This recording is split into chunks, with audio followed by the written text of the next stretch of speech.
Hey, welcome to our podcast, Evolving Women.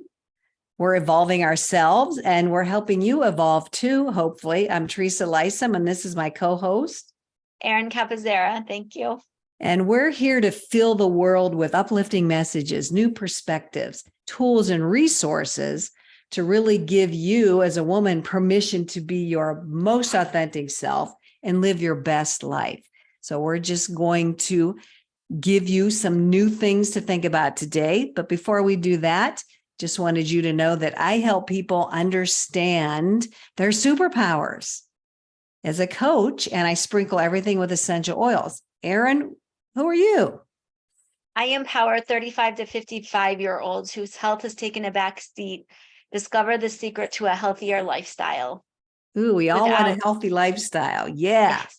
We need it mentally and physically and emotionally and spiritually, don't we? So what are we going to talk about today, Erin? How to be better than we were yesterday. So most often people think it's the big habits, the big changes, but just tiny little changes can make a huge difference over time. Yeah, they really do. And some people don't believe that, I think. They think it has to be a big jump all in change. You're different from yesterday than you are today because of this big, huge change. And typically it doesn't happen like that. Sometimes it does, but more often than not, it's those little teeny weeny daily decisions that we make that accumulate and pay off down the road. Yeah, it's definitely not the go big or go home. I mean, that's great if we can go big, but it's not sustainable. So simple things as, should I take the escalator or should I walk up the stairs? We can make in moment choices that over time will impact us and live better lives. And I think that's a lot of, and I'm going to call them lifestyle choices that people get to a certain point in their life and they have these issues that were really a culmination of their little choices that they made all along the way. And not everybody is aware of that. And that's just my observation. But if people understood the impact and the power of those small little daily choices and that they have a big impact over time, I think maybe people might make better choices. I don't know, but it can be very easy. I think we think it's going to be hard, and it really doesn't have to be. Well, it's funny because as you said that, a story just popped into my head. So years ago, I would have this thing where you walk past the refrigerator, you go in and you grab a piece of candy or 3 pieces of candy. Well, it doesn't seem like a big deal until you stop and realize, well, I've gone through a whole bag of candy in 3 days. It's only a little piece here, but multiple times a day that can add up. And of course, it's no more candy, obviously, but if others in the household want candy, it's storing it in a different fridge, so I don't see it. So we're here to offer you the idea that it can be as easy as little teeny baby steps. And you can start with one baby step, such as, do you have an example for that for us to tap into, Erin? Do 10 jumping jacks before you take a shower in the morning. Or, like you said before we started, park the car a little farther away in the parking lot, so you have to walk a little bit farther. Take the stairs up to the second floor instead of taking the elevator. It can be just as easy as that. Absolutely. It's really reprogramming our brain, because what do? We find the closest parking spot. We take that elevator or the escalator. But the more we make these little tiny choices of parking far away, they just become automatic and we don't even realize that we're doing them. I was going to say that repetition over time creates a new way of doing things and new habits that then we don't think about anymore. But it does take some intention. It might take some planning for a while until that automatic way of doing things, that habitual way of doing things kicks in. Yes, absolutely.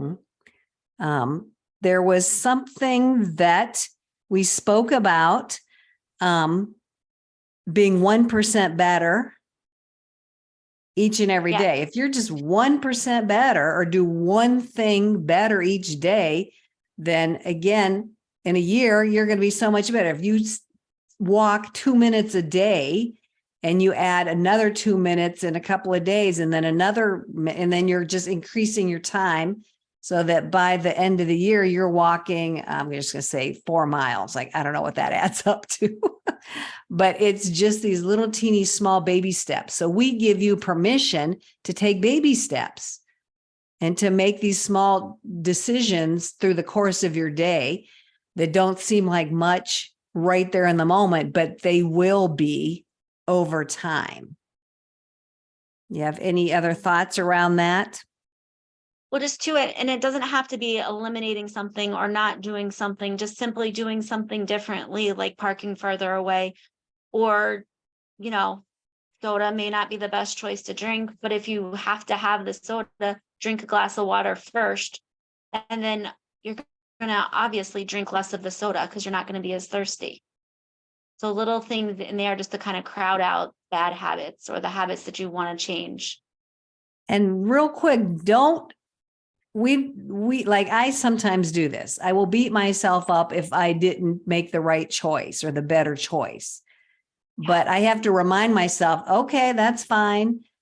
The next time I will make a better choice. So I have to have a mindset that forgiveness, give myself permission to mess up sometimes, but then choose to do it differently and make the better choice the next time.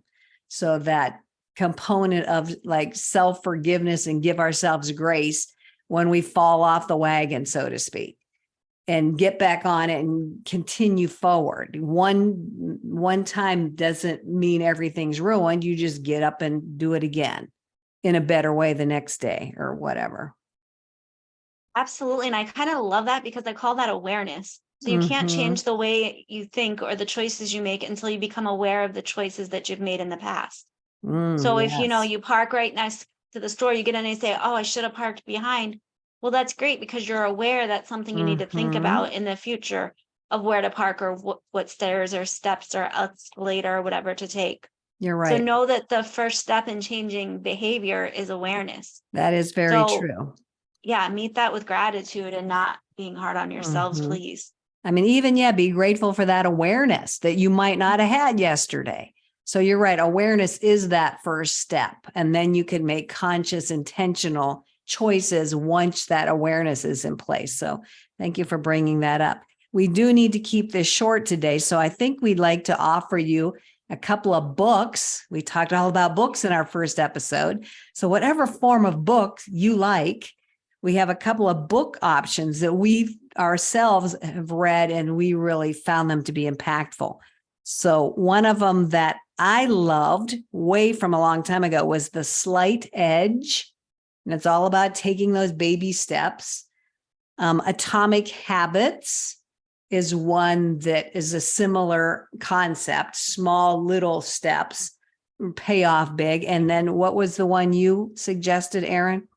The Compound Effect. That was my absolute favorite. So check them out in whatever version you prefer and read them. Even if you read 2 pages a day, start with those baby steps, even with reading those books. So I think that's all we have time for today. So we want to thank you for joining us. Erin, thank you so much. Appreciate your collaboration here with me. The meeting of the minds. And again, we're evolving and we invite you to evolve with us. So thank you so much. We look forward to the next time we're together. Bye-bye. Thank you.